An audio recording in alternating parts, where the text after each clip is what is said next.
FM meeting, and this is Spill the Tea, a podcast by Penang Institute. As we spend more time within the hustle and bustle of city life, it feels to me that the longing to disconnect from the rat race and immerse in nature becomes stronger for many city dwellers. Terms like forest baths, nature therapies, and glamping are actually becoming more popular than ever before. Now, the tropical spice garden, located on the northeastern coast of Penang Island, is no stranger to locals and visitors as an ecotourism destination where one can explore and learn about the natural heritage of Penang. Situated in what was once an abandoned rubber plantation, the tropical spice garden houses over 500 species of flora and fauna with an emphasis on spices. We have with us today Jonathan Lim, Chief Storyteller of the Tropical Spice Garden. Welcome to the studio, John. Thank you, meeting. Pleasure to be here and an honor. Thank you for being here. Yeah. So, John, tell us, first things first, right? What exactly does the Chief Storyteller of the Tropical Spice Garden do? Sure. This is always a fun one. Firstly, this was a title that I gave myself. Catherine, who runs the garden, she's like, okay, John, you're doing this for us. What do you want to be? Right. So I thought about it. So yeah, I was like, okay, Chief Storyteller is a pretty cool, fun name to have. But to answer your question, it started out as really just handling their social media accounts. I'm a journalist by training. A photojournalist. So when I first joined the garden, it was really to capture the fullness of the spectrum of what they do. It's as you know, an ecotourism attraction. So it's very green. They talk about spices. It's about nature, history of the island in the spice trade. So it started out as just handling their social media accounts and a lot of photo taking, a lot of writing. But over the years, it developed. My role in the garden kind of like grew as the years went by. So right now, I still handle their socials. I still oversee what they do. But it's also a lot more connecting dots, bringing people together, bringing communities together. And that's what I do as part of the Spice Farm community. Yeah. Okay, so building the community and bringing the community together, right? So yeah, like you were saying, the Spice Fam community, I saw it on the website. It is like a membership subscription program, I would say, for the gardens. How does it work exactly? Okay. It's largely inspired by the Netflix model, right? So monthly you pay a fee, and you can cancel anytime. But of course, let me just rewind. Monthly you pay a fee and you enjoy a range of benefits, right? Except that this is a subscription that you enjoy in person, primarily. Members have, I would say, 3 key benefits. The first thing is unlimited entry to the garden. So as a Spice Fair member, you get to treat the garden as your own. You have a garden that is outside of your own living space, right? It can, some people have gardens in their balconies, in their, in their yard, but this is an extra garden that you kind of pay for, to enjoy. So unlimited garden entry. The second one is the monthly curated activities and events. This, I think, really sets us apart from the more conventional membership programs. We work very hard to kind of bring communities together to offer programming to our members. And maybe I'll talk a bit about the pillars later. And the third benefit main one is that we are a campsite for members. So members get exclusive access to the campsites. By that I mean, the garden is not a public campsite because we do not want to camping is quite big now, right? Like many people are, fully into it. It's trending, so to speak. But we try to, protect the space in a way. So camping is an exclusive benefit for members. We have a few sites right now, a few spots in the garden, 3 to be precise. But I'm working on expanding another one higher up the hill. So that's like a work in progress. And then of course you have the other regular benefits like discounts, because the garden has a beautiful gift shop, range of products, local artisans, local businesses, very nicely curated. So members get kind of like a 15% discount. And we have a cooking school in the garden as well. So Spice Fam members get to enjoy a nice discount. I think it's 15% as well of our cooking classes. And we have a community garden that is thriving quite nicely. We have a few people who come every week, they tend to the soil and nurture it. So this is also another benefit of being a Spice Fam member. So that's kind of roughly how the overall of how the Spice Fam subscription works. And of course, you can cancel anytime, just like Netflix. We have 2 passes. We have the individual pass and the group pass. The individual pass is 25 ringgit a month. That's for one person. And the group pass is more catered to families. So groups of 4. Okay. Yeah, and that's 80 ringgit per group. Yeah. Okay. And so like with the Spice Fam subscription, right? Like how do you see this as a way to connect community with, say, nature? Good question. Spice Fam for me really is a vessel. It's just it's a connecting dot, I guess, between people, us out in like urban spaces, and nature. Of course, a lot of us on a day-to-day we interact with nature. Like we do Tai Chi at the park, or we go hiking, or we take walks, right, in our neighborhood. But I would say Spice Fam is more intentional in that sense, by way of what it offers. Okay.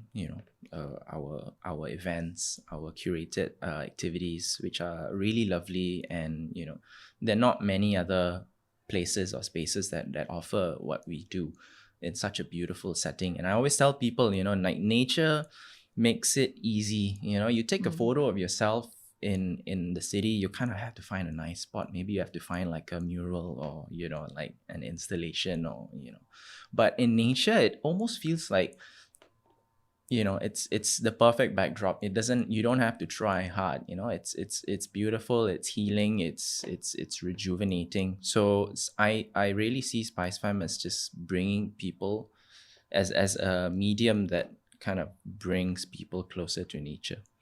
Okay. And with the events which are happening at the Tropical Spice Garden, it's also very much in tune with culture. I'd say arts and culture. And I saw on the Instagram page that there are things like the singing bowl therapy and watercolor classes, which I feel it's so interesting to basically unwind and to really just immerse in going back to the basics of being, basically, instead of constantly where our lives are constantly bombarded with social media and work stuff and all the busy stuff in the city. How does nature and culture work together in this sense? I hope I can answer this accurately. But definitely there's a very strong running theme in Spice Fam. This theme is really connecting not just with nature, but with yourself. And everything that we do, I think this is a good part to like point it out. Everything that we do, all the programming that we organize under Spice Fam revolves around 4 pillars. Firstly, it's wellness. slash well-being. I know some people, they shy away from the word wellness, but that's the first pillar, wellness and well-being, and under which we organize stuff like the sound baths, yoga, movement, movement for kids, forest bathing. That's something that we are kind of working on, so really activities that leave you feeling nourished, extra nourished, that's the first one. Secondly, culture. Under this pillar, we've organized music events, which are a big hit among Penangites and people from afar. We've organized exhibitions, movie screenings. These are also really nice. So under culture, that's what we do. The other pillar is community. So this is a bit broader, right? We have it can be cooking, it can be gardening, it can be just sharing sessions to talk about, getting people who are doing interesting work to come and share about their stories and hopefully inspire others. That falls under the community pillar. And last but not least, nature education. So this is where we do stuff with kids, with adults, guided walks. It can be a walk with the garden curator, Kenny. It can be a night walk with our team of very talented naturalists. It can be a walk with people like Jolene from the Langer Project Yes, Penang. yeah. She was and is quite a fixture as well, So really just teaching people about, the richness of nature, wildlife, like flora, fauna, biodiversity, the importance of doing our bit to care for the ecosystem. I forgot your question already, so remind me again. That's all right. I mean, like you've quite answered my question. Okay. Yeah. So yeah, and I saw that there are many activities for kids, for the children, and I think it's great to start them young, to really expose them to to knowledge about our natural heritage, basically. Something which I feel is like lacking these days, because we all know that kids don't go out to nature that as much as kids from before anymore, in some sense. Yeah. So I'm pretty sure that the Tropical Spice Garden, makes a perfect place for activities like that. And I know that the tranquility and the serenity in the gardens is really something quite different. Yeah. It's almost like an Eden, as compared to many other places in Penang. And with its location, it's a little bit far off from town, sure, but I would say that it's still very accessible. And worth it. I think that's the most important thing. And worth it. Yeah. Worth the commute. Sorry, just jumping in for a bit. I kind of remember what you were asking me just now. Like, does nature has a quality of kind of just cutting everything out. Like what's not needed kind of just gets blocked out for a bit. And you're right. You literally escape you physically escape the hustle and bustle of the city, but I think mentally as well, when you step into the park, the forest, the garden, it's just, you're instantly put at ease. You feel calmer. Of course, there is a lot of science behind this, which I won't delve into, and I'm not fully familiar as well, but yeah, and that's why, like, again, I say Spice Fam, it's really just a vessel, like a lot of other people are doing what we do as well, but it's the setting in which all of these activities happen that makes it special, so you can just walk in. Just by walking in, you're already benefiting from it. I don't have to go and learn how to make pottery in order to have some value, but just by virtue of being within that space, you're already getting value. Just being within that atmosphere and just putting yourself in basically putting yourself in that ecosystem, and immersing in nature. Yeah. Right? Yeah. Yeah. Okay. So like, what do you hope, for the community to basically take away with them, even after they have left? I know you said that, even after, one leaves the garden physically, but perhaps mentally, if we could like benefit from, still having that state of mind of being in the gardens earlier.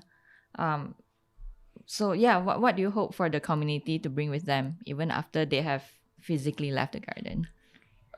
Firstly, it would be that peace of mind, that altered state of mind. It's obviously spending time in nature gives you that sense of rejuvenation. So you feel lighter. You have a bit more perspective. You realize, oh, work is not everything. It's important for me to take care of myself, my body as well, and also that of my loved ones. My kids. It's important for them to disengage from their devices, from what they're used to on a daily basis. So for me, that's obviously the greatest hope, that they come, they engage with nature, they play, they express themselves, they release, and then when they go back to their own spaces, they feel a lighter sense of being, and then this will in turn help them in their day-to-day living. They're happier, they're healthier, they are more productive in the ways that they want to be. I also want to touch on the community aspect. But actually before that, the garden has a quality of like, I've noticed people when they come to the garden, after that they're like, wow, there's a sense of like, wow, this place is beautiful, it's lovely. Why have I not heard about it before? And in fact, most Penangites, I would still use the word most. I think most Penangites still don't know that the Tropical Spice Garden exists. I somehow feel that I often notice that people get us mixed up with the tropical fruit farm. Okay. I think a lot of people know about the fruit farm more than the spice garden, maybe because they see it a bit more. We islanders kind of enjoy driving around the island. We'll drive to Balik Pulau and eat our laksa and enjoy that change of scenery. And of course, like, I think if you drive along the north coast, then you will see the tropical fruit farm. It's just more visible, and the garden is very hole in the wall. It's very hidden, right? So it's along like a pretty fast corner. It faces the beach, but still it's lush. So people, like, I guess on the periphery, it just gets registered as a hill, or like some just an extension, just part of the forest. So it's a lot of Penangites don't know about it, and I think the garden has a quality, like, people when they come, they want to share it with other people, you know. And I think Spice Farm kind of fits into this as well, because I want people to, through Spice Farm activities, I want people to feel that this space, this community is theirs as well. I think ownership is quite a big thing that I'm trying to work on, you know. So it's not like, okay, I pay 25 ringgit a month. What do you have to offer me in terms of like events? Okay, this, okay, I'll come. And then, you know, I come, I interact, I enjoy, and I go home. That's just like a part of it, you know. I feel like a bigger, more crucial aspect of Spice Fam is the kind of thinking where they feel inspired to share themselves, you know. So if you are a storyteller, you know, you enjoy telling stories to your kids, or, you know, I want you to come and maybe feel that, okay, there is space here for me to do a little storytelling in nature for kids. You know, you don't have to be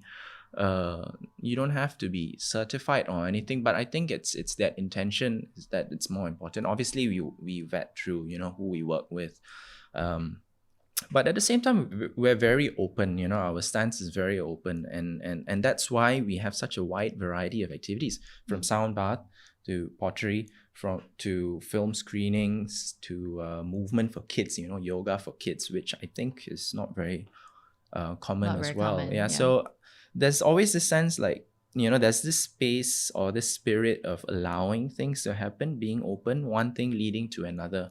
We start off with with yoga for adults, of course, and then a participant comes and has such a good time, and she knows someone who works very closely with kids, and it's very movement based, and then introduces her to us, and then like, oh, this is cool, let's try it, for kids. And then next thing like next month it's on the calendar already, movement yoga for kids. So that's something I want people to walk away with feeling like, oh, okay, this is a space for me to share my story and my work as well. Our doors are open, come. Yeah. Great. So like super importantly is that sense of agency, that you are part of the garden, and that, yeah, like you say, sense of ownership towards the garden, instead of just like any other forms of membership where you just go reap the benefit and leave. So yeah, that's interesting. So there was a point when so during COVID, so the garden was sort of like in jeopardy, right? Was that when the Spice Fam idea came about?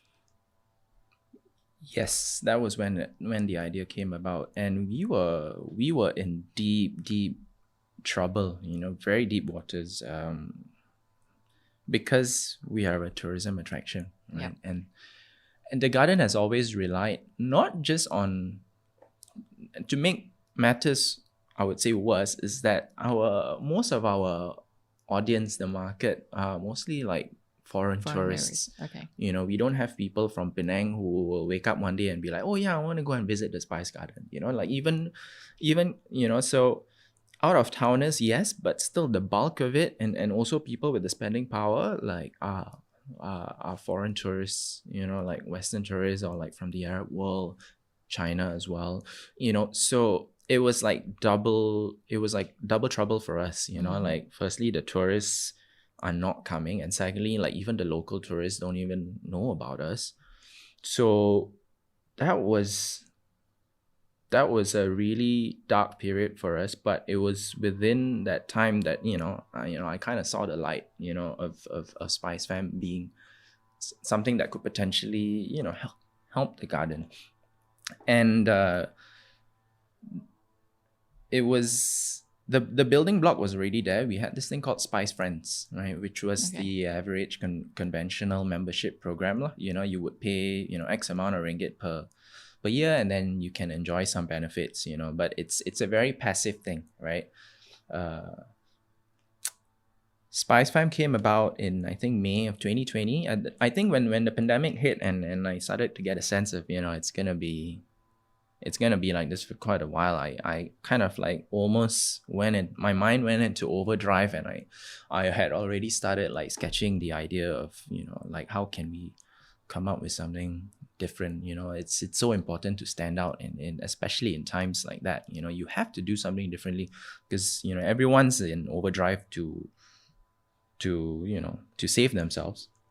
Obviously we were not spared, but my approach was, how do we do something different? So I kind of worked with what we had, Spice Friends, and it kind of clicked for me, like, like I realized we definitely need to not just do something different, but what's key here is we connect with the local community.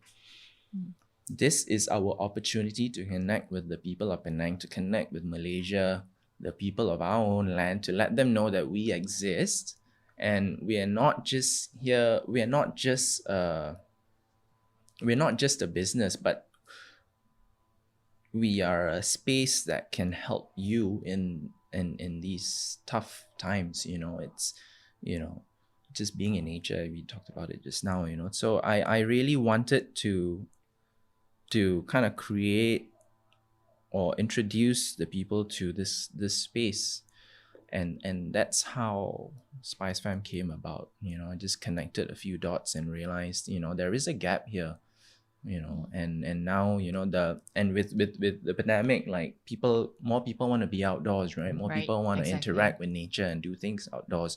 So it kind of all just fell into place, and that was how the idea of Spice Fam came about lah. Okay. And policy wise, like, how do you see the Spice Fam, expand maybe, or what sort of long-term vision do you see it? Do you see coming for the Spice Fam? One thing new that we've been working on is I realized like Spice Fam is a very for lack of a better word, it's very B2C, right? It's like we're trying to get people to subscribe. But then I realized like, how do we hit a bigger, is there a way we can interact with more people at once? Because there's room for more, we can make this happen. So one thing that I'm working on now, and it's actually already live, but we haven't made a big shout about it, is the group pass, is the big group pass, right? So we have the individual for one person, we have the group for 4, and now we have this thing called the big group pass.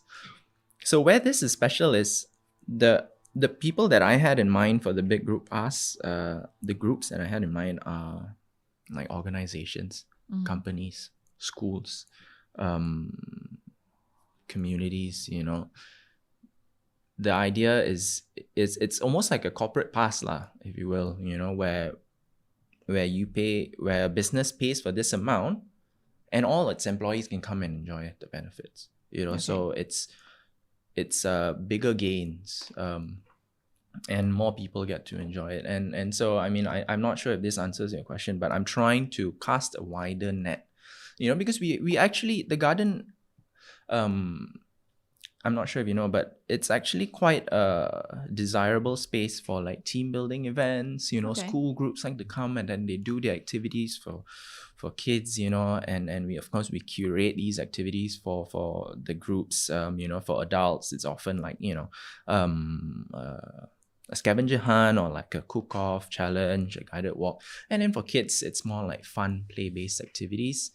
So, and then I was thinking, what if we create a group pass that can cater for big groups, so they don't always have to ask us, hey, can we come here? Can you do this for us? And then on their side, they have to get like a budget approved every time they want to do something for their organization. So in a way, it's like breaking down barriers, right? And that's what I'm trying to do as well, like reducing the barriers of entry to nature, to healing, to self-connection, to connection with nature. So the big group pass is kind of it enables that lah, Okay, that's super interesting, and I mean that totally ties in with the whole idea of introducing being within nature to a larger group of people, and not just focusing on individuals or even by pairs or small groups anymore. And I think that would totally spread the message and knowledge, basically, of the benefits of immersing in nature. Yeah. Right. So thank you so much, John, for being here today. I've been speaking to Jonathan Lim, Chief Storyteller of the Tropical Spice Garden. This is Spill the Tea, a podcast by Penang Institute.